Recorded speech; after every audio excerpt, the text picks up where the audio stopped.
Good morning mga besh, mga Mars. Ayan naman po, may chat sa atin kaninang maga pagising natin. Kagabi po ay start ng final ng basketball ng Sumagi at madami po tayong manunood.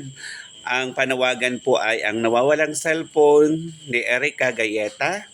Ang kanya pong cellphone na nawala ay dalawa, Oppo at saka Honor. Ito po ay nakalagay sa kanilang multicab, nakaparada sa tapat ng simbahan ng Katoliko dito sa Barangay Sumagi.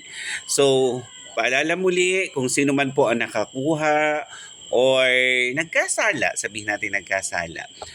Kayo naman na naniniwala ako na ngayon ay December at ito ay buwan ng pagmamahalan at buwan ni Hesukristo, kaya nawa po ay may balik ang cellphone na ito. At sa mga may-ari naman po ng sasakyan, tandaan po natin na kapag alis po tayo ay laging dalihin ang anumang gamit na mayroon tayo. So pwede po kayong mag-message, mag-chat sa ating Facebook account at Sir Jem Vlog.